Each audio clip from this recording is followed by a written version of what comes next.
Topping Talks.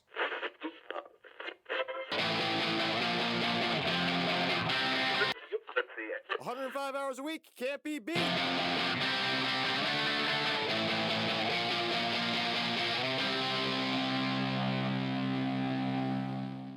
Welcome to Topping Talks. Topping Talks is a Topping Tribune production, and today's episode is proudly sponsored by Topping Technologies and ExpressVPN. Topping Technologies is an IT value-added reseller and services company with a special proficiency in IT security. Heck, I see their founder at least twice a day. Guys say he's quite handsome and brilliant. He's me, you see, that's the joke. If you're an IT leader or business owner, you can reach the team at sales@toppingtechnologies.com. Also, are you part of the 3.6% of Americans who still care about their privacy? If you are, then perfect. ExpressVPN can assist. Even though 96% of stats are made up on the spot, ExpressVPN does give a 100% guarantee via the 30-day back money guarantee. Now, without further ado, I'm proud to say that today I'm interviewing Jason Richardson, who is the founder of J Rich Apparel. Thanks so much for coming on the show. Thanks for having me. Absolutely. So winding back the clock a couple of years, how did you first get into IT? All right. So in high school, I wanted to be either a doctor or a youth pastor. Oh, really? But I didn't want to go to school for 10 years to be a doctor, and wasn't really led to be a youth pastor anymore. So I went 6 years to Texas Tech University. I had quit school. I was 12 hours away from an undergraduate degree. I was selling life insurance. Oh, really? I was married with a kid, and one of my best friends is graduating with a degree in MIS. And I asked him, what are you going to be doing? And he goes, I'm going to be testing software. And I go, how much are they going to pay you to do this? And he says, $44,000 a year. Oh, wow. My mind was blown. That was 90s or 80s money? It was late 90s. That's a lot. Yeah, it was still a lot of money. I would have been ecstatic with 30. And I was like, so what are you going to be doing again? He goes, I just break software. Yep. I go, but then you fix it, right? He goes, no, the developers fix it. And I was like, I can do that. Yeah. He goes, but they're not going to hire you without an MIS degree. And I said, okay, but I don't know anything about computers. And he said something profound. He goes, yeah, that's what college is for. It teaches you about the computers. And I was like, oh, okay. Right. I mean, a big light bulb comes on at that moment. And I said, okay, what do I need to do to get an MIS degree? I finished my 12 hours remaining. Nice. During summer school of 97, 98. Then we had to figure out, do I get a second undergrad degree, which would take 2 years, or do I get a MBA with an emphasis in MIS, which would only take 18 months? Oh, really? And to me, that's a no-brainer. Yeah. It's less time, and I have a master's degree. And so I get into the MBA program. I graduate in May of 2000. Nice. Started interviewing, went to work for Alcatel. Oh, really? The telecom company. The original telecom. Yeah, so they, I remember the day they called me with the offer, and it was more than 44. Yeah. I'm not going to say how much it was, but I asked them, I go, are you sure you called the right person? I couldn't believe it. Yeah. And they go, yeah, we called the right person. And I tried to play it cool. I'm like, well, let me think about it, talk about it with my wife. I'll let you know. But 100% I'm taking this job, right? And so I call my wife. I go, you're not going to believe this. Alcatel just offered me this amount of money. And she goes, are you sure they called the right person? Yeah, I know, right? I asked them that specific question. And they said yes. And so we moved to the Dallas area. We were living in Carrollton. 3.5 years, I was doing Oracle database development. Oh, nice. Shortly, within 2 years, the layoff started. I thought I was going to retire from Alcatel. I loved Alcatel. I mean, the work environment, I could wear shorts, flip-flops. Oh, really? The vending machines were free. The 401k was unbelievable. It's like Google back in the day. It was amazing. And then all of a sudden, all my friends start getting laid off.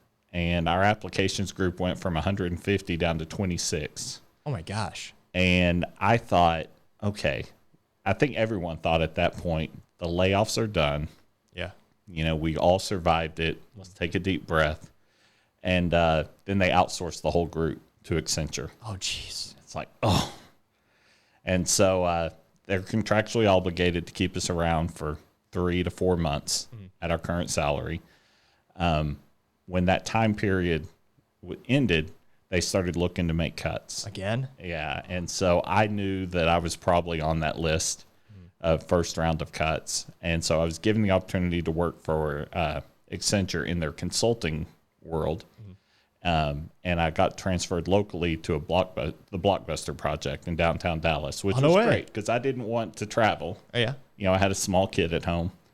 And so I took it. And so for 18 months, I was on the Blockbuster project. So were you at their good old headquarters over in Dallas, or what was that like? We were down in West End. Right.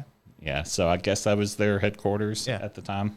And so we built their online subscription service. Really? Was that before, or I'm guessing after Netflix had started? So Netflix was doing the CDs or DVDs at the time, mail order. Yeah. And so if technology wasn't moving that way, it would have been a great idea because they did have distribution channels that Netflix didn't have. They used their stores as mini warehouses. Yeah. And so my part of it was I built the ranking system that ranked customers on profitability and various factors. Yeah. And then those customers would get their first choice of movies. Really? And then I also wrote the program to match up the customers with their DVDs of choice. Oh, really? And so all the big heavy batch processing was done on the database. And then there were mostly Java developers, web developers to do the front end stuff. And so brilliant minds. Yeah. There was one kid on there that went on to become the founder of Living Social. Oh, really? Yeah, it was, there were some big time people who went on to great things from that project. So that was a really cool experience. And did the project get off the ground? Because I remember, anecdotally speaking, when I was growing up, like I knew, Blockbuster for renting Nintendo 64 games, and I knew them mostly for the brick and mortar. I remember a little bit of their online presence, but did they full blown, release it wholly to the public, or was it only for exclusives? Or? No, it was really successful early on. Problem is Netflix went to streaming. Yeah. And then everyone else went to streaming. Yeah. And Blockbuster got left behind. Yeah. The founder of Netflix, the Living Social that I mentioned earlier, I remember specifically having that conversation. He was talking to several of us, talking about how if Blockbuster really wanted to survive, they would go to streaming. Well, at the time, we couldn't wrap our head around bandwidth or how that would work because it wasn't available then. Yeah. I mean, he was just... The pipes weren't there for a lot of people, too, for the actual getting it to the homes, of the bandwidth, the internet connections. There wasn't enough capacity for a lot of folks. Right. So to be able to see that from his perspective at that time was amazing. Yeah. But yeah, that's why the online subscription service went under, and Blockbuster ultimately went bankrupt is because of that. But anyway, so that was a cool experience. I got poached away 18 months later by a company that was telecom billing that was trying to hire away Accenture consultants so they could start their own consulting division. Oh, really? And so I get completely away from the IT world. I was just in consulting, and I hated it. Oh, really? I mean, I hated consulting so much. What about it? I don't want to throw consultants under the bus. I'm an IT guy. But I don't like to do conceptual things. I like to do real things that, I like to develop code. I like to create things, fix real problems. I don't like to just come up with these generic ideas of, how you should fix it and then tell other people to fix it. I would rather fix it myself. Oh, yeah. I thought I wanted to be in management. That Alcatel actually started grooming me for management. Oh, really? And I hated that too. I hated going to meetings all day. Oh, yeah. I felt like I was not worthless. I felt like my time was wasted. Yeah. Because all day I would be in a meeting and get nothing done. Oh, jeez. And so I like to do things, I don't like to sit and talk about them. So I had the opportunity, when was that? 2006, early in 2006, to go to work for Orthofix Inc. They're a medical device manufacturer. At the time they were in McKinney. They're in Louisville now. Same stuff I was doing for Alcatel. Yeah. Back in the Oracle database, and been doing that ever since. Love it. They don't ask me to go to too many meetings. There you go. I get to create things. I have great customers, great relationships, and it just feels like family. That's awesome. So going on 18 years now. Oh, wow. At Orthofix? Yes, sir. Wow. That's quite some time. Yeah. So it takes a lot to build a company culture to the point where people want to stay for that long. It's a rare thing, especially these days, too. And there have been some struggles over the years, right? Oh, yeah. When we first started, we were very small, and everyone knew everyone in the company. As we grew, there were a lot of people, CEOs would come in that maybe weren't as well liked as others. Got to be politically correct. Oh, yeah, they had different vision or Right. methodologies. Yeah. And we moved into a new building that was probably 4 times the size of our McKinney office. Oh, wow. And it just changed. But, I still maintain those relationships. The people that I work with directly, felt I'm very close to them. I probably about 5-10 years ago, I kind of stopped hanging out with friends outside the office, right? I kind of segregate my friendships. But they're work friends, I guess, and I consider them friends. Oh, yeah. It's always sad when one goes, but it's been great. Absolutely. And then when do you get that entrepreneurial itch to launch your apparel company? Well, so I never really wanted to be an entrepreneur. Really? Right. I always just I guess some people would call it a jack of all trades. I prefer Renaissance man. Absolutely. Because you're into all these things, it sounds better. But absolutely. I've always liked woodworking. I think what I figured out was it's just creating things. Yeah. That's why I like development, because I can take something from scratch, build it, make it work, see it through. So I like to cook. Yeah. I went through a phase where I started making cupcakes. Oh, yeah? And just experimenting with flavors. I don't like making cupcakes. Yeah. But I like experimenting with flavors and coming up with a new flavor. And then I'm on to the next thing. But I would never want to open a bakery. Those are rough, too. Right. I don't want to just, people suggested it. Yeah. I think I did pretty good on my cupcakes, but, it's just not something I want to do every day. Yeah. My kids play sports. And so I didn't want to just buy the standard uniform. Yeah. What I wanted to do is I wanted to design my own, have something completely unique. And then I had to find a supplier that would produce that. And so I went to Alibaba. Oh, yeah. And I looked, I found my first main supplier was a guy in Pakistan. Oh, really? Yeah. And he turned out to be a really nice guy. That very first day that I sent him, $500, and I had to send it MoneyGram because PayPal doesn't work in Pakistan, or it didn't at the time. Oh, really? It's a little nervous because, That's Alibaba, yeah. if it's a scam, you're not getting that back. So how did you find, did you just search a keyword like, t-shirt designer, t-shirt manufacturer on the website? So Alibaba, you can do searches and you can look individually, but you can also do an RFQ, a request for quotation. And so you give your parameters. Yeah. And then all these suppliers will give you their price and tell you that they make the best product in the world. And, they're great. Of course. And, they're all the same thing. And so, there's a lot of trial and error there. Oh, yeah. And, I loved my guy. He was super easy to work with. Communication was easy. The product wasn't that great. Yeah. It was good enough for personal consumption. Was the material just not to your liking, or did it feel itchy? I know it's cliche to say, but was it a little itchy? No, it wasn't itchy. It just wasn't.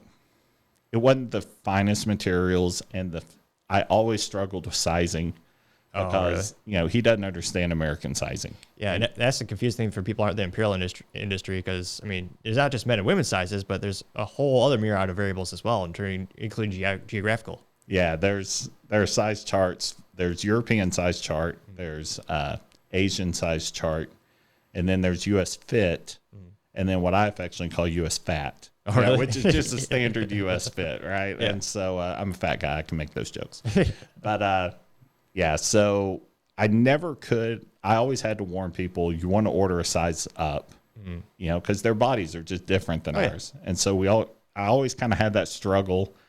But it was just trial and error.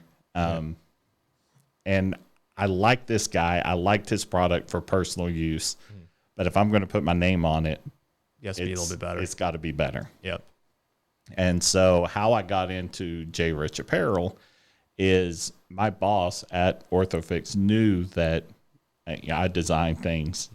And he also knew that our last IT department polos were an abomination. Oh, really? I mean, I hated those things, right? And I'll tell anyone, I hate those shirts. A lot of my coworkers love them, and I make fun of them for it. And it's just IT people aren't known for fashion, you know? And so I wanted to give them something that was cool. Yeah. And I was heavily inspired by Roback. Roback makes a shirt called the Don't Mess. And it's tiny little states of Texas that are step and repeat all over the shirt. And you don't realize it's the state of Texas till you get up on it. And the first time I saw that shirt, I was like, holy cow, that's awesome. Yeah. Like, I love that shirt. I don't love the fact that it was $90. 90? I think their shirts sell for $94 now. Before tax and all that fun stuff. Yes, sir. Oh, geez Louise. For a polo? Yes, sir. And it's not made of gold. It is not made of gold. It is 92% polyester, 8% spandex. Oh, my gosh. And I love the shirt. Don't get me wrong. I just have a hard time spending that amount of money on a polo. Yep. And I just thought, well, what if I can use the principles of that design, but use our company logo and in a similar fashion? And so my boss gave me the freedom to do that. Nice. I hadn't started my business yet, but I did my research. I'm like, I can't use my Pakistan connection because I've had too much experience. It just doesn't work. So I focused my search in China. Oh, really? So did you do this? How did you find that? Did you use the same website? Alibaba. Yep. Do you do it off RFP or how do you go around doing that? Oh, RFQ, yep. Yeah. And so, if you do an RFQ, you're going to get 30 different quotations. Oh, wow. And you just kind of have to filter through, and then you do your research. The Alibaba provides you with reviews, and so you look for your reviews. Yeah. And I found one supplier who claimed to, every supplier claims to make for major brands. Oh, yeah. Right? Yeah. It's consistent. And so I found one that I just trusted. For some reason, something told me, let's give these people a shot. It wasn't my money. Yeah. Right. I wasn't at risk anywhere here. And I still was putting my name on it. Of course. It was important to me that it come out okay. And I work with the supplier. We go back and forth. I came up with the pattern. My bosses approved it. Took a while to make. Oh, really? And then when they got delivered, the day I remember opening that box, and I pull out that shirt and I said, "This is it." Like the clouds opened up, and I said, "I have to sell these." Combined with my ideas and this quality of this, I have to go in business. Yeah. Selling these. And so I reached out to about 5 or 6 different people I knew that might have a need for these shirts. Didn't know what I was doing. Yeah.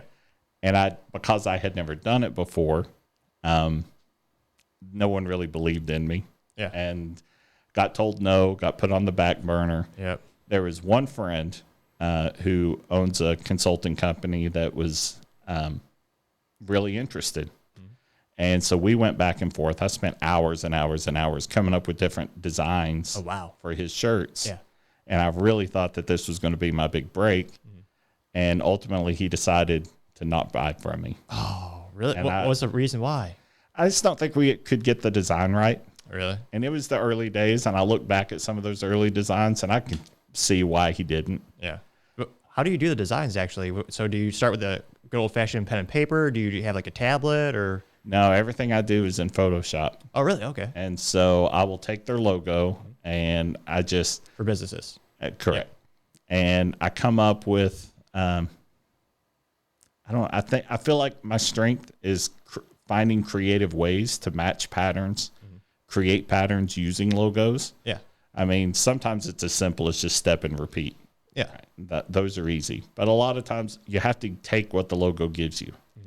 And my specialty is much like that Don't Mess shirt, is I don't want it to look like a NASCAR shirt. You know? I want it to look like a patterned shirt. And then when you get closer, you see it and you're like, oh, that's a company logo. That's really cool. Yeah. A lot of companies will advertise custom polos, and 99% of them aren't custom polos. Oh, yeah. A Nike polo with your name on it. Yep. And so that's really why I wanted to get into what I do. Especially when there's nothing more disappointing where everyone thinks they have a really cool polo. You go to like a tech conference and everyone has the same dang polo, but it's just a different logo swapped out. So it's like, is it really custom? Like, technically, yeah, you have your logo on it, but... And they're paying out the wazoo for those. And I go, there's got to be a better way. Oh, yeah. And so, you know, the materials that I use, it's the same material that Roback uses. Oh, really? It's a 92.8, or it comes in 88.12 as well. It's breathable. You know, shameless plug. This is the shirt right here, a shirt that I like it. That's where your Texas designs, right? At one of the Texas designs, the signature series. And I'll kind of tell you how I got into that in a little bit, but it is the most comfortable shirt I've ever put on. Really? I mean, it breathes, it stretches. I love it. Stain resistant. I don't know how you prove that other than I spill stuff on myself all the time and it comes out. There's nothing worse than a cheap, itchy polo. Like, you know how you go to some tech conferences and you're like, oh yeah, free polos you put it on. You're like, I don't even want to keep this anymore. Like 100%. It's going straight to Goodwill. It's like, oh, some of those materials, it's like, it's not even worth putting your logo on. It makes it look worse. I don't want to throw my daughter's sorority under the bus, but every year they sponsor a golf tournament. Yeah. I'm not going to say which sorority or school it is. And I won't wear the shirt. Oh, really? I won't. They give you a swag shirt, and I'm like, okay. But one of the things I love about these, and I get this a lot, is the collars. Yeah. They're reinforced. How do you reinforce it? There's just a... is it metal or plastic? Or? No, it's just a fabric. Oh, really? Tab. That's really even better. Because that's the most annoying thing is when you get like that metal ones. Like, I know some are removable, but some plastic ones break. It takes something to get it done right. I want to say it's called paper fusing. And so, yeah, it's fused into it, and it survives wash after wash after wash. Yeah. Because the cheap polos, after a couple washes, they get fake in color. Yeah, exactly. It's like, again, cheap, you don't want to wear it anymore. Right. Yeah. And so as long as you wash these and hang them to dry, that collar, like the original OG shirt that I did, I've had it for 18 months. I've probably washed it 30, 40 times. Yeah. It looks as good today as it did when I took it out of the wrapper. Oh, really? It's remarkable. That's pretty damn good. I decided that if I'm really going to be serious about selling these, I had to. Part of the problem is I didn't have a website. Am I even a legitimate business? I'm just the guy that made one shirt. Yeah. And so I understood that. I needed to come up with a presence. Yeah. You know, fake it till you make it. Had you chosen the company name by that time, or are you still kind of brewing on that? I think J Rich was, my name's Jason Richardson, so it's not that creative. I had a friend that called me that every time he saw me. Oh, really? I like it. J Rich, and it just rolls off the tongue. Yeah. And I was like, I have to go with that. And so gotta trust your gut. Before I even got the website built, I started working on a logo. Oh, really? And so that's where you came up with the J Rich. I like that too. Logo. Yeah. It's simple. I like symmetry. I like basic colors. I don't want it to be super busy. Exactly. I think black and white gives a real upscale look. Oh, yeah, absolutely. And so then I created a website. I'm not a website developer. Yeah. But GoDaddy gives you the tools to do it there. And I know there are probably better tools. People tell me all the time, you should use this or that. I'm like, well, I don't know what I'm doing, but I just need something. So we're going with GoDaddy. Exactly. They make it pretty damn convenient too. I mean, they got a lot of good plugins for that. And they make it pretty darn easy to make your own website too. Yeah. I was gonna say, we're not sponsored by them, but we should have called. No. Right. Maybe you could. I was gonna say, what are they doing? The door open to that. And so I published my website in March of last year. And I expected to sell it. I hoped to sell 1,000 shirts in my first year. Then how did it feel seeing your first website on your cell phone?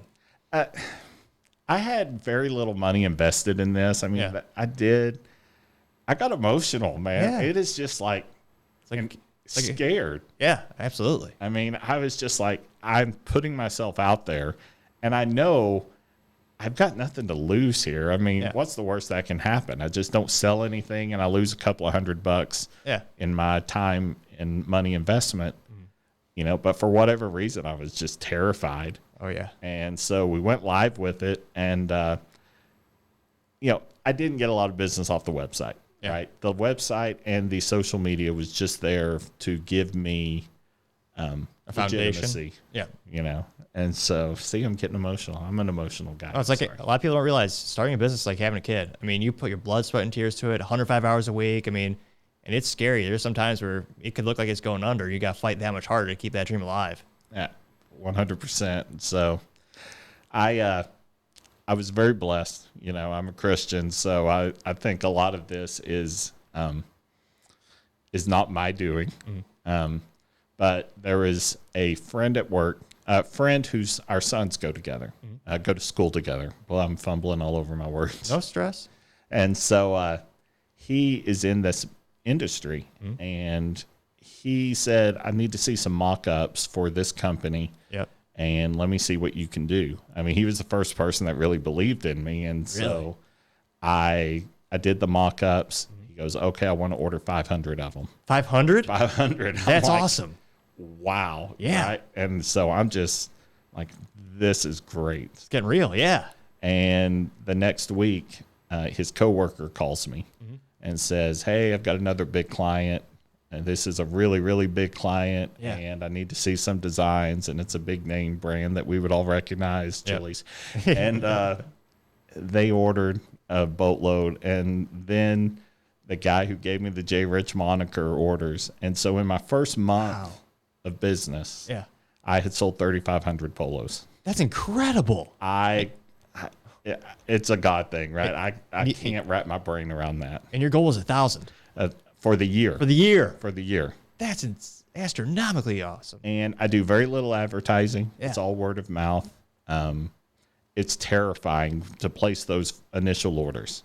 Oh, yeah. Right? Because there's so much at stake. And if it goes wrong, you're on the hook for all that money. Oh, geez. Or if the shipment doesn't get here, if there's rerouted or delayed, or there's a manufacturing defect. I mean, there's a lot of variables. Right. And so it was just terrifying. And I remember when I first got that PO, and then I first got that big check. Yeah. And did you frame it, or did you keep the check, or was it physical? Or I'm not a memento guy. Yeah. I have it up here.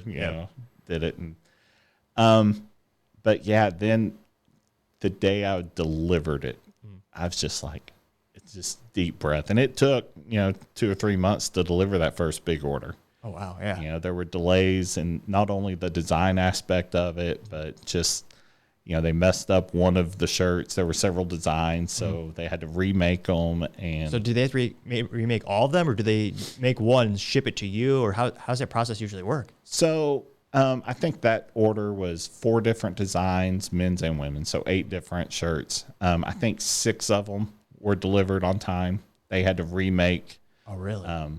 And then those other 2 designs were partial shipments. And so they shipped me what they had. Yeah. And then I deliver those and then deliver the rest after the fact. And so once I got through that first round, all of a sudden now I've kind of hit my groove. Yeah. And now everyone I talk to loves the idea. And it seems weird to me because it doesn't seem like that innovative of an idea. Yeah. But there's no one else doing it. And so the reception has been fantastic. Again, I don't do marketing. Everything's word of mouth. I talk to people, and my best marketing is I will do a mock-up with your logo. Yeah. I'll show you that logo, and then I'll say, let me put a sample in your hand. Yeah. And when they put their hands on that and they touch it and they see the quality, it's not a question of, am I going to buy it? It's, when do you need them? How many do you need? Yep. Right. I mean, it sells itself. Oh, yeah. And I think I've had to convince myself that I'm actually I'm a decent designer. I'm not the world's greatest designer. I'm not that, conceited or arrogant to think that I would be, but I think I do have an eye for it, and the skill I've learned over the last 9 months, how to, some different tips and techniques to make my designs better, cleaner. I experiment with more techniques and ideas. And so we can make them as subtle or as bold as you want them to be. Back to the retail stuff, I had so many people say, hey, I want one of your shirts. I don't want to order 50 of them. Yeah. Can I just order one? And so I said, you know what? I have some ideas, personal ideas that I would love to produce that, no one else would ever use. Let me do that. And so that was my very first retail shirt. I like it. Called Come and Take It. That was inspired actually 2 years ago. Oh, really? We were at the Alamo with some friends of ours, and I kept seeing the Come and Take It flag. Yeah. And I kept thinking that would make an awesome shirt. How do I make that happen? Yeah. And I didn't want to just put the cannon and the star all over it. I've seen shirts that do that. It's been done a lot. Yep. Yeah. And so this is a joke. It's probably inappropriate. I do my best work in bed. Yeah. Right. Like I wake up in the middle of the night and I think, oh, that's a great idea. Yeah. And so I saw this pattern. I broke the components up. I made a pattern out of it. So it's Come and Take It. Yeah. But it doesn't look just like a Come and Take It flag. I like it. And it's a mixture of, is it print as well as it's actually embroidered as well? Yes, sir. So the background is all printed. You do have the option to dye a shirt. So with these shirts, they're so stretchy that if you have a dark colored shirt and you don't dye it, you're going to see that white show through when it stretches. Oh, really? So you can always dye it to the lightest color in the pattern. So in this case, you wouldn't be able to dye it because it's on a white background. But then, so they print the pattern, and then we can do embroidery. We can do screen print. We can do a patch. I've learned so many different things about the decoration. So a woven patch gives you a lot more detailed logo, and it's lightweight, and they just sew it on. Yeah. And it's great. So I've been doing a lot of those. And a new option that's just come up is a PVC, those rubberized. Yeah, those patches that they have. I've still never purchased one. She sent me a sample of one. That might be interesting. Yeah, someday I need to order some just for my own to see how they hold up.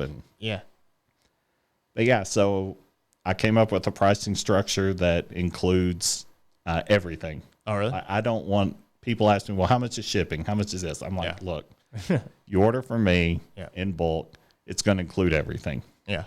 And so obviously with my retail, I have to charge shipping because you're only buying one shirt. Yeah, I was going to say, plus the cost per unit is going to be more just by the very nature of it. Like everything else in life, the more you buy in bulk, the better unit, discount per unit you'll get. Correct. Yeah. And so, with the retail stuff, once I launched my brand, all my social media, I started seeing every day 10 different polo companies. Oh, really? Everyone wants their own polo brand. Yeah. And there are some really good ones, and there are some that are hideous. It's like, okay, that guy, and so it seems like the more successful ones have a niche, and I decided, well, if I'm going to do the retail space, my niche is going to be Texas theme. I like it. I'm a proud Texan. And so I created this one. I've got the blue bonnet. You can see the flag here. I like that. I've got a Love It or Weave It where I take the flag and I create a weave pattern. Yeah. And then it's red, white, and blue. That actually could be USA. Yeah. I like get yours today at jrichapparel.com. Absolutely. Came out with one called The Stars at Night, which mimics like the night sky in Texas, and you look up in the stars and you see constellations that look like Texas icons. Oh, really? Yeah, so it's a fun shirt. That's pretty cool.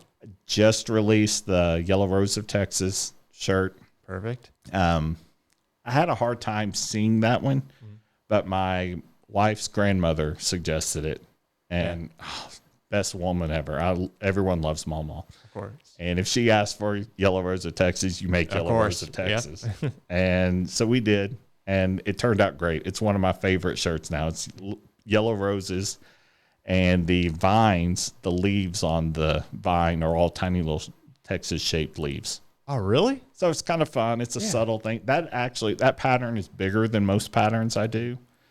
The small pattern just didn't work. I went big and bold, and I love it. I love the Easter eggs too. Like the closer you look at it, only then will you really notice it too. Yeah. So I guess that's kind of my thing now. Yeah. The comment I hear more than anything else is, "Oh, that's cool." Yeah. It's when they realize that it's a pattern. I did a shirt for Humble Brag Southwest Airlines. Oh, really? And so it's a blue shirt, and it's got tiny little white airplane icons all over it. Yeah. So if you're walking up on it, it just looks like a blue and white check shirt. Mm-hmm. And then you see the airplanes, and you're like, "Oh, that's cool." Yeah. And so that was a really popular shirt. What's it like getting those big logos? I mean, some people work their whole lives just to get one shot at that. Right. It's a God thing. Yeah. Right. One thing I learned is no one does anything by themselves. Right. True. You just can't make it in business without help. And I've been very blessed to have people in my life that have been at the right place, right time. Mm-hmm. And so, when you talk about my client list, it blows me away. It doesn't sound right. I mean, I've got Zoetis, I've got Chili's, Southwest Airlines, Nothing But Cakes. Oh my gosh. Cotton Bowl, Fiesta Bowl. I've done several high schools. I did Prosper High School, the new one, Walnut Grove High School, Prestonwood Christian Academy, Legacy Christian Academy. Oh my gosh. And you're doing this all without hiring sales reps. I mean, that's exceptional. You're not paying for the Facebook ads, all that stuff. It's just all organic growth. That's incredible. So, anytime a client finds me, I just ask them, I'm like, "How did you hear about me?" And they're like, some people might have seen me on Facebook, or they saw a shirt that someone else was wearing out in public. Yeah. And they ask, "Where did you get that?" And they sell themselves. Yeah. And it's been fun. My wife and I have discussed about what our strategy is for this year about, maybe doing more marketing, maybe hiring sales reps, someone who is willing to work on 100% commission. Those are hard to find. Yeah. But those are the best. Because I've had the same thing where I've interviewed a bunch of folks, and a good parameter to see if someone is truly in sales and they really believe in themselves, give them the options of, hey, here's a big base salary, but you'll make 10 to 20% GP or gross profit you'll get to keep, or zero base salary, you get to keep a lot more. Yeah. If people are really hungry for success, they'll risk it because they'll believe in themselves. I think they will, and they'll go for the one that has little to no base. Right. Because those are the people that are really hungry for success. So, even though I have an MBA, I don't know any of that stuff. Right? Yeah. I turned 50 in a month, and I've never had to run my own business. Yeah. But I have been surrounded by people who know how to do things, and they've been great about giving me advice. Maybe instead of hiring a salesperson, what I need to find is someone who's in that space who wants to add to their portfolio. It's a good idea too. And so that's really kind of what I'm on the hunt for. If anyone out there is interested in that. What are your thoughts about going? Would you ever want to go to a brick and mortar? Because I know on Shark Tank, that's half the questions is they're trying to dissuade the entrepreneurs you don't want to be in retail. And for some applications, it does make sense, but there's obviously this overwhelming value add of just being on e-commerce. I'll be honest. I guess from a perspective of to be well known. Yep. You might want to have, but that's more ego driven to me. Business wise, my highest profit margins are the bulk orders. Yep. And there are a lot of companies that make, similar quality of shirt, and they have great designs with better brand recognition and better distribution. So it's like, why would I compete with that when what do I do that's unique? I would be interested in moderate retail. I don't know about brick and mortar. Yeah. I would love, I'm a Texas Tech graduate. Yep. And I've got some great ideas around Texas Tech merchandise. Yeah. You have to be licensed to do that. Is that per, I was going to say league, is that for the school, all the schools, or is it per school? Okay. It is a per school license that you get. Do you still have to pay to the NCAA, to the organization, or I forget, I know every structure is a little bit different. But I mean, obviously, I'm not licensed yet. Yeah. The research I found is, there's an upfront fee and then there's an ongoing royalty. Yep. And so I still need to figure out how to navigate to get that done. And that's not really about making money. I mean, really, none of this has ever been about making money. Yeah. I mean, I'm passionate about it. I love the design aspect. I love giving people something that they can't get anywhere else. Yeah. That other people think, oh, that's really cool. Yeah. With the Texas Tech stuff, that's personal, right? I want Tech to have really cool merchandise. Yeah. And I think I've got some ideas. I've done some designs that obviously I can't share because I don't want someone to steal them. Yep. But they're really awesome. And actually, now that you mention it, on the note of someone stealing your designs, have you thought about, the copyright, or how's it work in the fashion industry that might be different than like a traditional patent for like a phone or for a watch design? Or So there is copyright. There's a poor man's copyright that you can do where you mail your patterns and designs to yourself. Yeah. I've got a friend who's an attorney, and he sat with me. It gets really expensive if you're starting to copyright every design that you make. So, I don't sell a lot of retail. And so, it's not like I have a lot at stake there. And so everything I do is fully custom. Yeah. And you can't really patent an idea.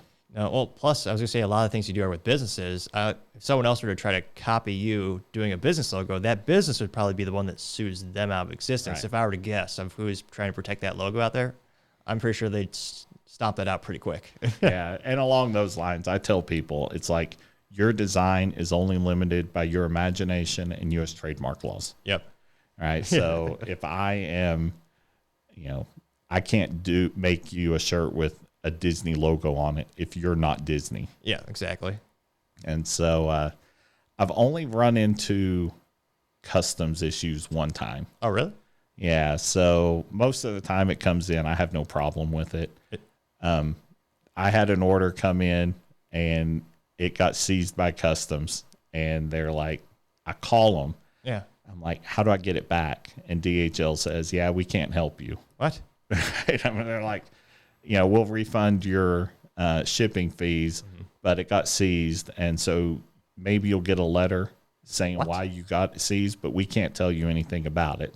This is what government entity pretending to do a job? Yeah, right. What? So how did you find out your order got seized too? Did it just not show up at the right time? Or? Well, they didn't tell me. So I'm looking at tracking, and it says there's an exception.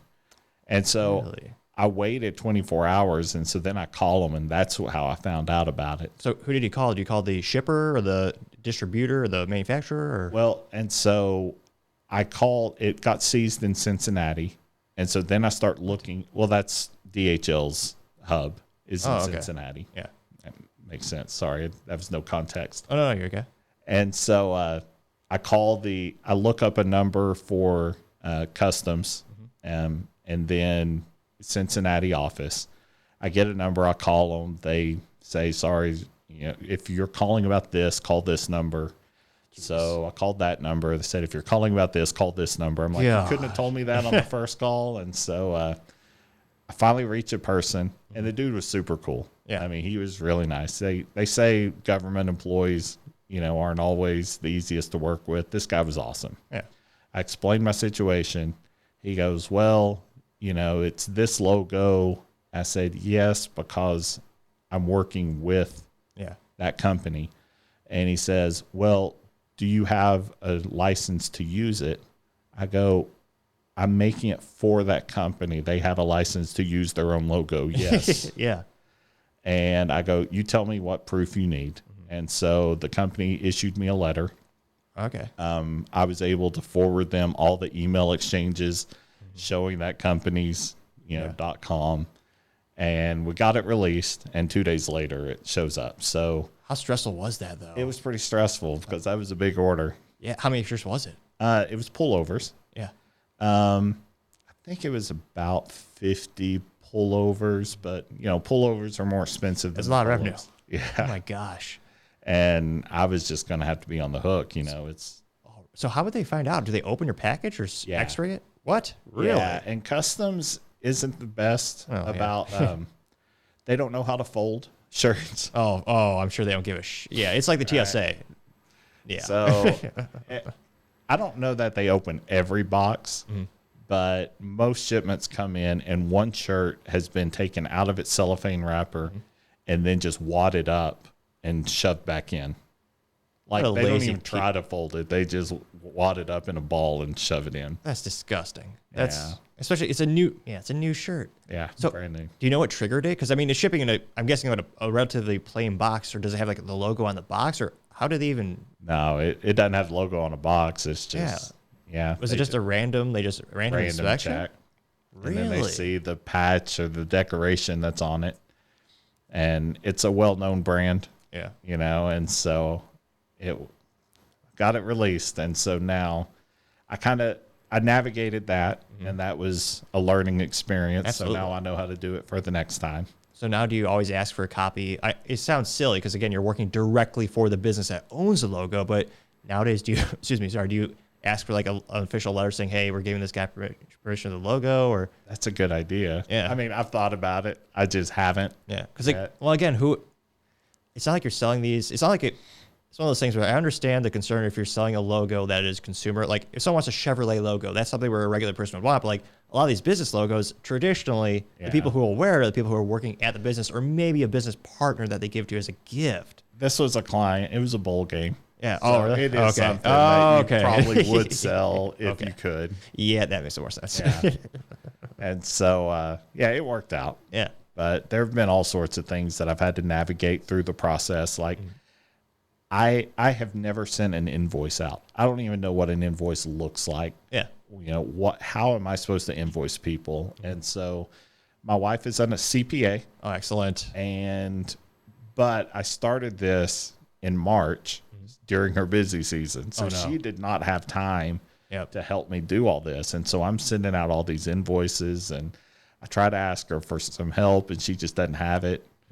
And I remember one day we were driving to our son's baseball game, and she goes, "Why did you start this in March? Why didn't you start this in June?" Yep. And I go, "I didn't know it would be this successful.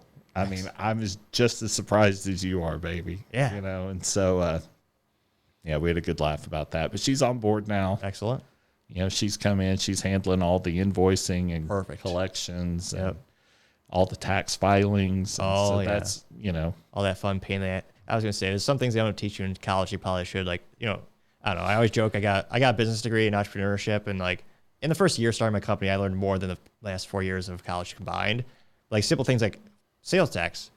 Like if you forget that, that's on you as a business. The consumer, they're off the hook, but you have to look up and search, okay, you're collecting in Texas is 8.25%. Well, that's great. Where does it all go to? It's not just the city. Sometimes it's the police, it's the DART, the Texas the Texas train for the folks who are listening internationally. Like that takes time, and you don't want to mess that up because again, you are liable. It's and Texas wants their money, so right. And then the federal taxes. So that's a lot. Yeah, so I'm very fortunate. We registered the business as under her name. Excellent. In Texas? She's the owner. Excellent. And CEO. Now we're a minority-owned business, a woman-owned business. Especially, I remember you and I were chatting earlier. You said you might eventually want to get in government contracts. That'll help out a lot in that regard, too, because they have a whole program set aside for that, too. I would be open to all that. There's a laundry list of things that I need to do. Yep. And I just don't either have the know-how or the time to do it because I'm still working my other job. Oh, yeah. And so there's really no reason right now to quit because I can handle both of them. Yeah. But if I really want to grow J Rich, I'm going to have to focus more time or hire more people to help. Or you'll get to that kind of the tipping point a lot of entrepreneurs have where they're actually making more from their startup than they are from their 9-to-5 job. So I know a lot of folks who kind of did both as long as they could until they got to that tipping point. So I know that's pretty popular as well. Yeah. So, financially is like I don't spend any of the money I make with J Rich. Yeah. Right. I live off my salary with OrthoFix, and I only put reinvestment. I'm just excellent. I just want to build it. Yeah. Again, I'm not driven by money. The money's great. Don't get me wrong. I love it, but that's not my motivating factor. I really just want to give people something they can't get anywhere else. Absolutely. Like when I do a really cool design, I text it to my kids. I'm like, hey, check this one out. This is awesome, and I get more satisfaction from that than I do receiving a paycheck or seeing. Of course. Right. And it's like, that's really why I do it. It's all about the differences you can make. So and then that's cool. And then I was going to say, kind of going on the topic of international shipping, manufacturing, as well as government contracts, what are your thoughts on, made in the USA versus overseas? Because I know, like, for government contracts, for folks who are, fun fact of the day, if you want to get on the GSA, which is like Amazon.com for the government, the stipulation is it has to be made in the USA, with the one exception in history being latex gloves. Like, if you have clothing, textiles, pencils, like, it has to be made in the USA for that stipulation. Yeah. So, that's a consideration. And I've had multiple people tell me, you need to make in the USA. And I have looked into manufacturing other places besides China. Yeah. I understand there's relation issues there, international relations. I've investigated India. I've got some connections in India. I would love to be able to find someone in the U.S. that could produce the same quality for a marginally, more price. I understand all that. Yeah. It's just where I am right now, China makes the most sense from a quality and price standpoint. As far as shipping goes, I do air shipping, express shipping on everything. Right? Okay, that helps out a lot. Because it takes 6 to 8 weeks to produce the shirts. Oh, really? Yeah. Okay. From the time that I get the order started, there's a process. Like, I'll do all the design. We'll, once you've placed your PO, I submit all my files. If there's any dye that has to happen, that slows things down slightly. And then they'll send me print samples, just pictures. We do everything photograph. If I have a client that requires a physical sample, we can do that. It's just going to add a week or two to your process. That's not bad, just for an extra week. Okay. And so 99% of the time, photograph works great. And so, we use Pantone colors. So it's a standard across all cultures. Yep. And then they'll do the embroidery once that's approved. We go back and forth. Sometimes that's more challenging than others with the embroidery because one little piece might be unclear, or something out of whack. And most of the time it's me that's going back and forth, not the client. Yeah. Like I see things like you say OCD. Yeah. I am extremely OCD when it comes to things lining up. Yep. And so sometimes I'll look at a series of letters and one letter will be a fraction of a centimeter taller than the others. And it jumps out at me. Yeah. Like, it drives me crazy. And so I'll be like, you got to fix that. And so I'll go back and forth with a supplier before I ever show it to the client. If the client sees it, then it means it's past my approval. And so once everything gets approved, it takes about 2 to 3 weeks from there. And then shipping, during the end of the year, it takes a while to get onto the plane. Really? It took up to 7 days from the time they actually notified DHL that it was getting shipped to the time it gets on the plane. But once it gets on the plane, I've kind of learned the rhythm, and it takes about 3 to 4 days tops. Really? To get to me. And so I can tell you, okay, if it reaches this point, then by tomorrow it'll be in Cincinnati, and then the next day it'll hit Dallas. And then when it gets to Dallas, they will turn around and get it to me that day. And then what's it like in terms of international business? And do you still use MoneyGram you said for the first order with the guy in Pakistan? No, I don't do anything with Pakistan anymore. Yeah. I'm saying, like, is it a similar transaction? Like, did you have to, was it difficult? Credit card. Okay. Yeah. Now, it was more difficult with MoneyGram, but now I'll either do direct transfers from my bank, or I'll do it on my business credit card. Oh, perfect. And again, once you get that relationship set up with that person, I mean, you're good to go. Yeah. Yep. And, it's all dependent. Like, which method I use is how many fees. I always try to minimize the fees I'm paying. Oh, yeah. They add up, too. My bank is going to charge me $25 for a fee. So if my deposit, the credit card fees are less than $25, I'll put it on the credit card. Otherwise, and the bank transfer takes a day or two longer. Yep. But, what's one day? I mean, just a lot of it depends on how urgent does the client need the order. Yep. And so I've gotten orders as little as 4 weeks. Oh, really? And I would love for that to be consistent. That's the only complaint I ever get is how long it takes. Yeah, we live in an Amazon world where people want instant gratification. Yeah, and they don't realize you are getting something that is 100% custom. Yeah. It's not just literally just an embroider on a mass-produced Nike shirt. I mean, Right. This is from the ground up. This is your own finger. It's, your thumbprint. It's your design. Yeah, so most people understand it. Yeah. If you tell them up front, then you're fine. It's kind of all about managing expectations, make sure everyone's on the same page. Right. Yeah. So, and that's something that I have had to learn over time. Yeah. Is just believing in myself and my product enough to go ahead and set boundaries. In the early days, I would just do anything. I would tell a client anything they wanted to hear. I would do anything I could to, and some of those things are unrealistic. Oh, yeah. And so now this is how long it takes. This is what I need. This is the expectations I have of you, and it's great. I mean, all my clients are great.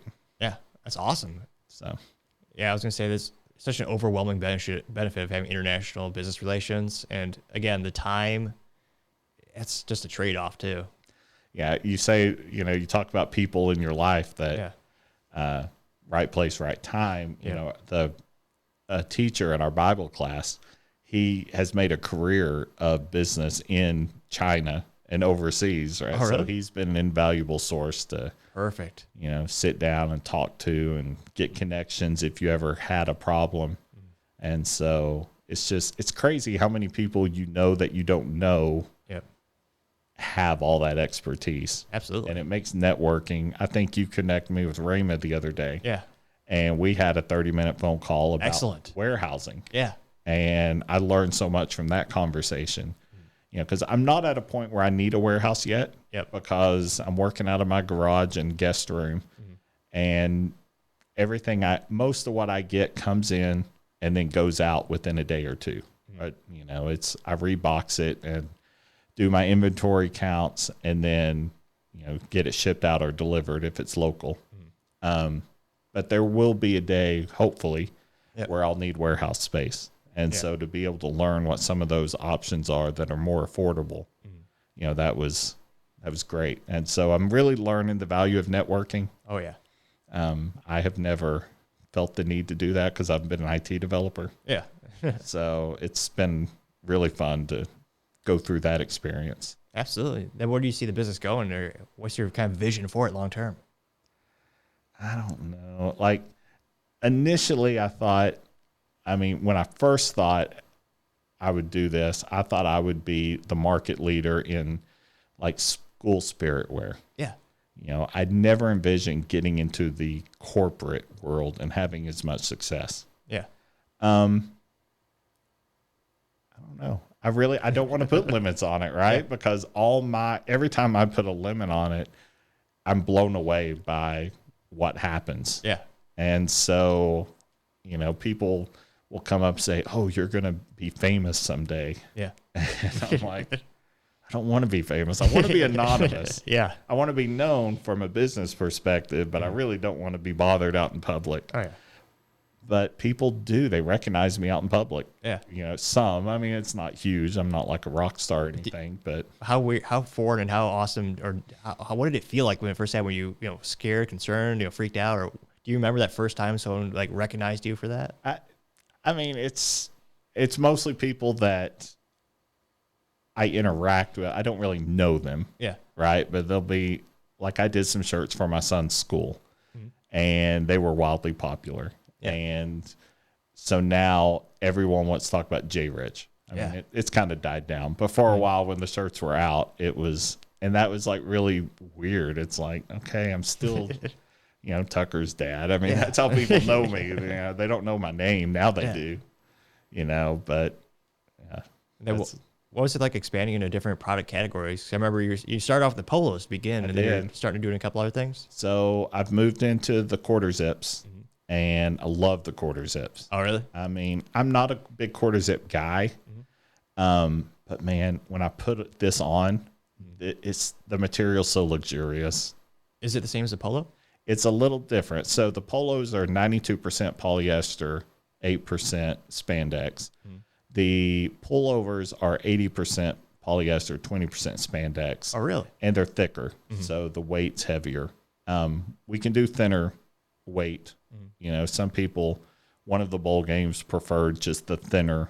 I prefer the thicker. You know, everyone has their different preferences, right? Oh, yeah. And it's just so, it stretches and it breathes. My sons have gotten into golf, and they keep trying to get me to go into golf. Yeah. And I'm so bad at golf. I'm like, this isn't fun anymore, you know? It's like, if I could play 9 holes, you know, break 100 in 9 holes, I'm calling it a day. Yeah. And, yeah, but I remember very specifically the first time I wore my shirt out onto the golf course last summer, and it was 100 degrees outside. Oh, jeez. And I'm not the skinniest guy in the world. I sweat a little bit. Yeah. I wasn't sweating because of my shirt. Yeah. It like stretched and moved and breathed. I was like, this is amazing. And so my sons wear my pullovers now in the winter, you know, when they play golf, and they love them. I've never put a pullover on someone and have them say, oh, I don't like it. Yeah. I mean, it's just, and they might just be being nice. I don't know. I kind of think they're telling me the truth because I know how I feel about them. That's all I'll wear. I won't wear anything but my pullovers and my polos anymore. So yeah, it's been fun. I'm looking to expand. Oh, really?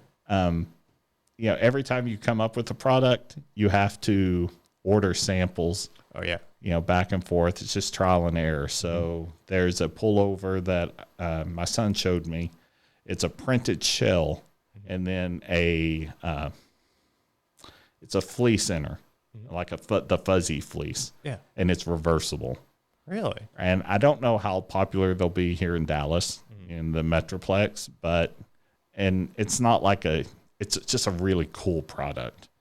And so I'm really interested in that. I'm looking to expand in like vest, similar to the quarter zip, do like a hoodie. That'd be nice.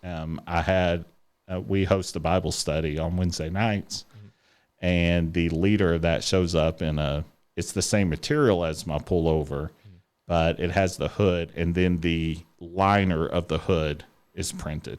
Oh, really? And I was like, okay, that's kind of cool. That's kind of neat. That's really neat. And so, you know, with the pullovers, I typically do a solid shell, but you could print similar to this. That just gets really busy really fast. True. And so, you know, I prefer like a subtle pattern on the shell, if not just solid. And let's get the, you know, exciting stuff on the inside. Yeah. And it's still fully custom. We can still embroider it. We can do, you know, sky's the limit. What are your thoughts on going into the sock category? Because like for business clients, that's one of the biggest. It's kind of cliche, but everyone does it, and there's so many out there. Well, there's one big manufacturer in Austin, but like it's one of those things where like you go to a tech conference, you will get free socks. Like I have not paid for socks since I've gotten into tech. I was about to say, have you been talking to my mother-in-law? No. That seems to be her Christmas gift of choice. It's really? Kind of her thing is, you know, she'll give you 3 or 4 different pairs of socks. Some of them, you know, the fun socks. I've looked into them. You know, I don't know how profitable they are. You know, I'm not opposed to it. You know, I have looked into purchasing them, and if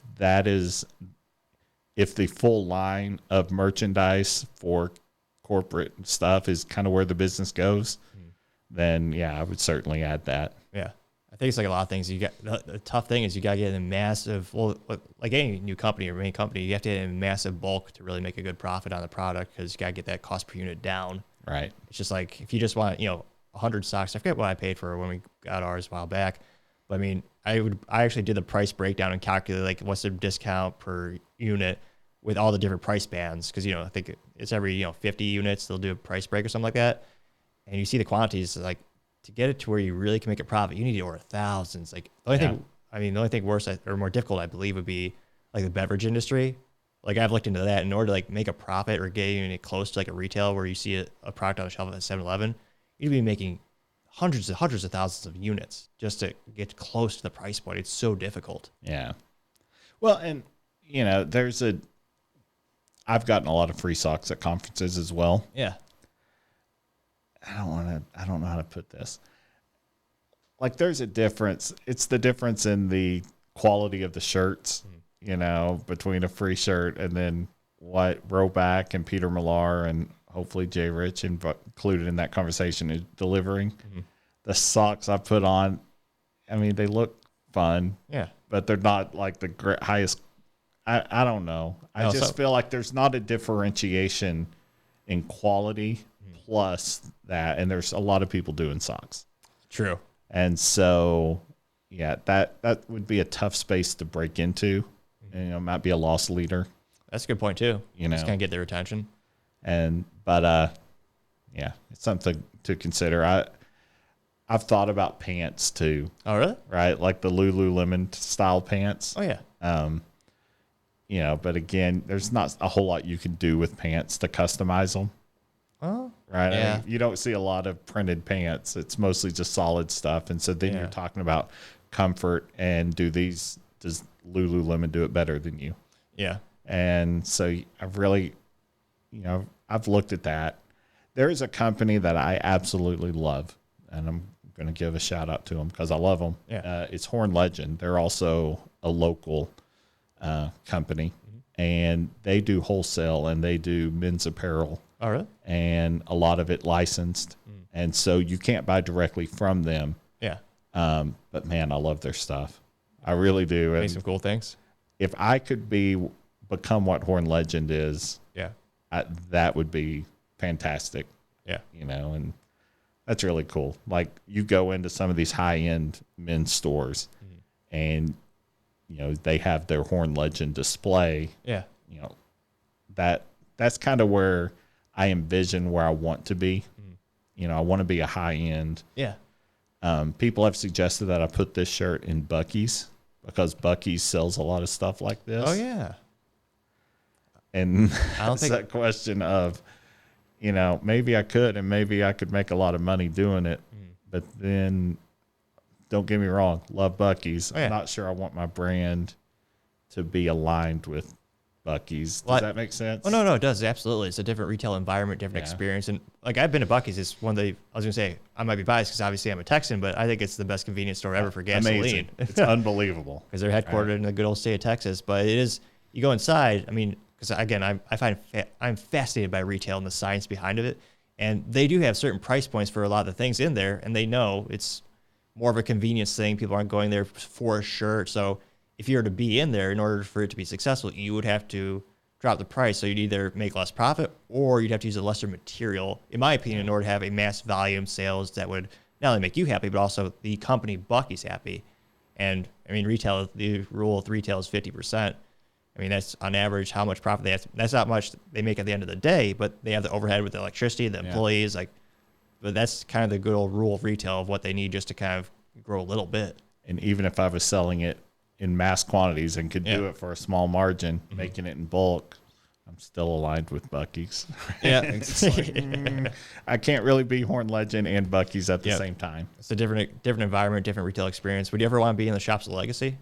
That would be dope. I can't imagine. I need to look into actual retail. So for the folks that listening internationally, that's one of the most premier shopping experiences in Texas. Like, you don't see a lot of Hondas. Like when I go there, I am an outlier driving a little Honda Civic. They hide the Honda in the parking garage. Oh yeah, they look at me when I try to valet. They laugh at me. Well, I also have stick shift, so I let them drive it. But yeah, a lot of Lamborghinis, a lot of Ferraris, I've seen a couple of Bugattis in shops like but I wonder.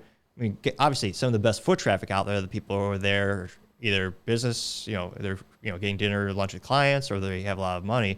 But I wonder how much it would be to just have a retail shop there. Like the other shops there, like they have Lucid, which is the $249,000 electric sedan. They have a cheaper one, but I like to make fun of them for that. But they also have like Tiffany & Co. Like, you look at all the stores that are there, and they're very high end. But I wonder, like, what's their monthly rent on that? Yeah. Like, how much do they need to sell just to break even? I mean, it's got to be up there. And currently, I don't have nearly enough product to have a storefront, anywhere, much less legacy, shops of legacy. Yeah. But maybe someday, maybe 5 years down the line, once I've built up my name and, every month or two adding a new design, maybe I'll branch out outside of Texas. Who knows? Well, I like your idea of having the headquarters and office and then having like a storefront. Yeah. And having, I forget what they call it, not their showship. What is it? Their showroom? Yeah, thanks. Their showroom. Because I know like Getty has that where their corporate headquarters is like not even 10 miles from the actual, their number one store. But as far as I know, that's their only store where they own it and they sell it to the consumer. Everything else is a direct business model for them and e-commerce. But I think that'd be kind of cool to have your store where that'd be really cool to kind of see that. Well, I'm looking for an old building because one of my hobbies is, remodeling. Yeah. And I would love to buy an old building with exposed brick on the inside. Yeah. Give it that real industrial loft feel. I like that. And, the back half of it be my warehouse and the front half be my showroom / retail space. That I have it built, designed in my head. I just have to find the right piece of property at the right price and really have enough volume to justify that. There's some beautiful spots in Fort Worth that kind of like to preserve history and keep that. One of my favorite is an old Firestone gas station or service center where they remodeled. They just gutted the interior to turn it into more of I think they rent apartments now, where they kept the original building with all the old vintage Firestone accoutrements and logos. It's beautiful. Who is that? Nicole Curtis on HGTV? Yes, I watch HGTV. Right, it's one of hobbies. But she restores things back to their original condition. One of the things that drives me crazy is when I see a remodel of a 100-year-old home that looks like it was remodeled in the 80s or 90s. I mean, it's one thing to get modern conveniences, but you have to maintain that historical feel. Oh, agree. And I'm very particular about that. And so they put some disgusting linoleum on top of like solid wood floors. Like, how much that floor would be worth now if they made it with the same materials and methodologies? Like, right. There's some meme out there that says, anytime you make fun of us, remember you're the people that put carpet over hardwood floors. It's true. It is true. So. I was going to say a fun little public PSA. If you ever find an antique, for the love of God, don't restore it yourself. Yeah. Especially old coins too. Like that, you destroy the value just instantly just by improperly what you think is, washing it or cleaning it, or you think you're making it better. No, and more often than not, you're destroying history. Yeah. And I'm more of a purist with a couple exceptions when they, restore some certain cars to make them drivable again. To me, that's awesome. But you see with some of these old beautiful buildings and they just completely ruin it. It's just, come on. Like they over modernize it. Yeah, exactly. That drives me crazy. It's like I'm a part of a couple of those Facebook books or Facebook groups I like where they kind of show you how they're, rediscovering the old homes. So like they'll see like, oh, why was this thing painted over? And they'll chip away the paint and they'll see like a beautiful solid brass little piece of machinery. It would be like for an old vacuum connection, or like it would actually be a heat vent from when they used to have an actual furnace in the basement. And like, it's cool to see them rediscover that and kind of restore as is. Yeah, that's someday. I mean, I thought before, you talked about being an entrepreneur. This isn't really entrepreneur. I thought I was going to leave IT to flip houses. Oh, really? Yeah, restore homes. And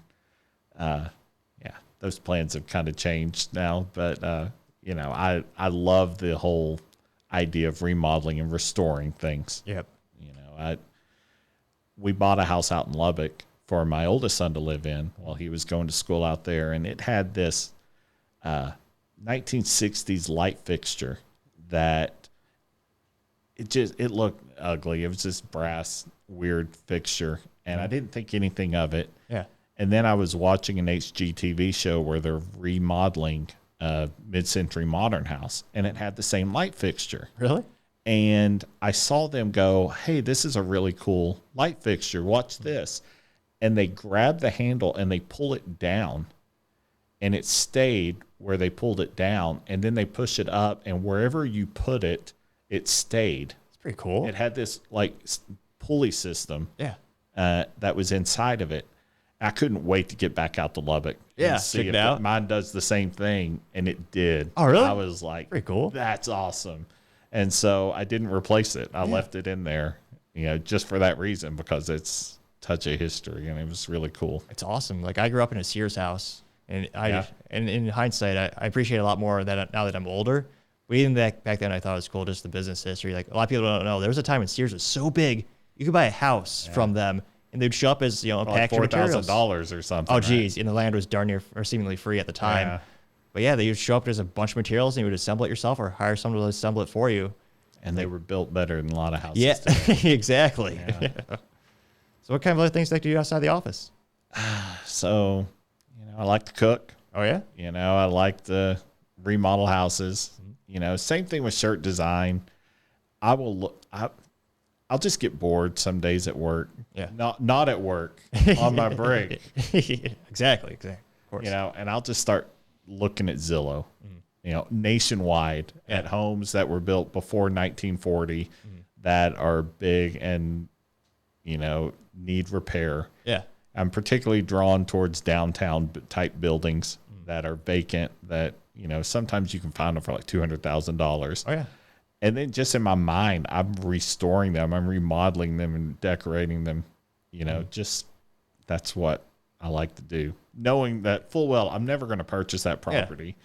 Like, even if I had the money to purchase it, I don't want to live in Pennsylvania. Well, yeah. Right. Well, you can also get a house for $1 if you want to go to Detroit. Right. True. Boy, I've looked at a lot of those too. I mean, I would love to do that. Some of those mansions that you can They're restore, beautiful. Yeah. Amazing. But you have to live in Detroit. Yeah. My parents grew up there. It's funny. As a kid, I was like, Mom, Dad, why don't we go visit, go downtown Detroit? My dad's like, we're not doing that. We'll visit, you know, some relatives in the suburbs. I'm like, now that I'm grown up, like, oh, yeah. Okay. Yeah. That makes more sense, Dad. And along those lines, urban exploration, I would love to do that someday. Go through some of these old abandoned factories. Oh, those are the best. You know, abandoned mansions or buildings that are decrepit. Yeah. I would love that. I'm a big gearhead, so I love automotive history especially. And some people are looking at, I forget what you call the Google application where there's a camera, you can look at the landscapes everywhere. Google Earth. Yeah. And a couple years ago, someone was looking at the old Studebaker factory, which used to be a huge automotive icon. And at the test track, decades ago, they planted the trees in such a way so that when you look from the top, it spelled out Studebaker. Wow. And to this day, it still shows it. That's cool. It's one of the neatest things. They're like the old Fiat factory where they had a racetrack on the top of a factory, which lawyers these days would never allow. Yeah, right? Yeah, so my son's a senior this year, so it's my last one. Oh, nice. What's his degree, or what are you looking at? Well, high school. Oh, okay, gotcha. Yeah, so, but he's an athlete, so, excellent. You know, for all three kids have participated in, you know, sports or athletic endeavors. My daughter was a cheerleader. Oh, cool. You know, my oldest son played baseball, a little bit of football, and then his senior year, he actually became a cheerleader. Oh, really? He was one of the first. I've never heard of another male cheerleader at Prosper High School other than him and his friend that did it their senior year. Yeah. He got a little mocked for it, you know, because some schools don't accept boy cheerleaders. Yeah. You know, and he's like, everyone will think I'm gay. I'm like, yeah, you're hanging out with, you know, some of the prettiest girls in school, holding them up. You know, there's nothing gay about that. Right? Yeah. So, well, famously, George W. Bush? Yeah, I think so. Yeah.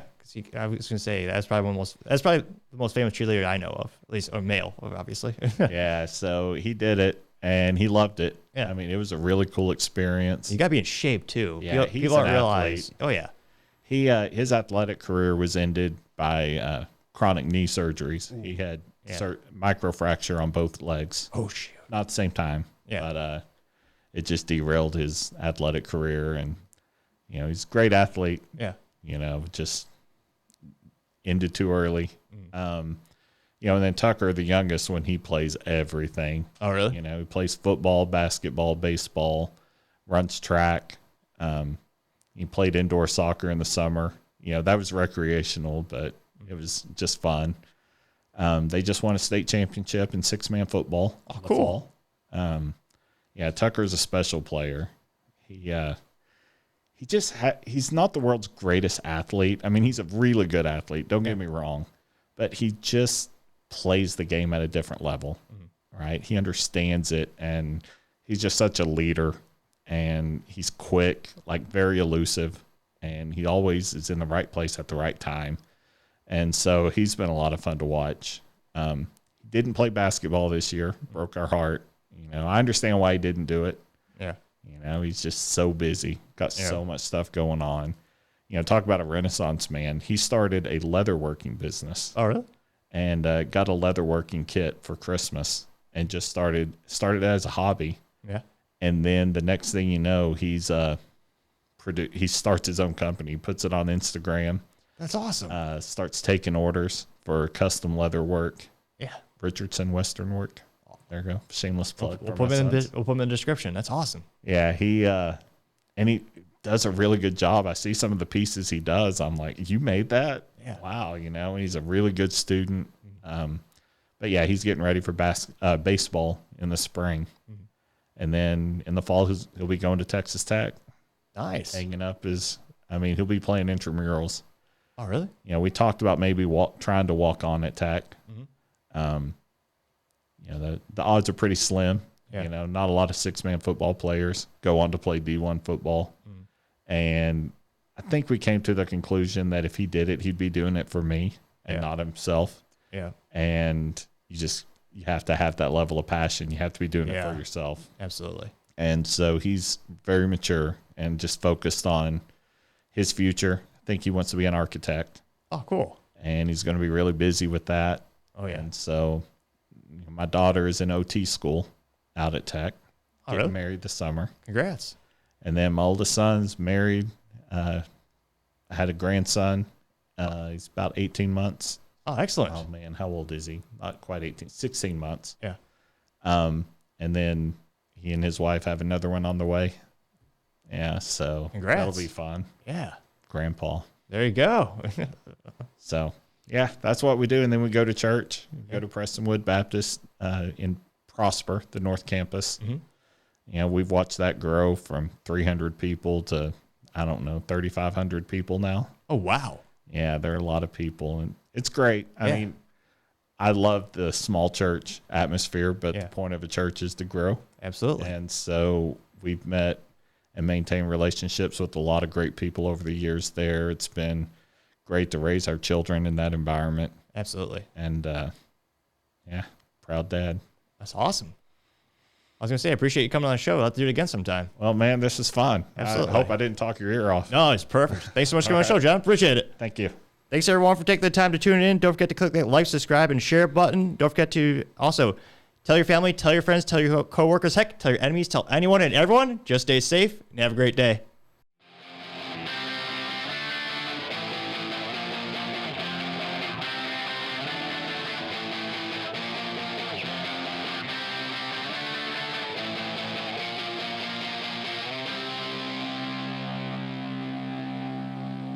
Topping Talks.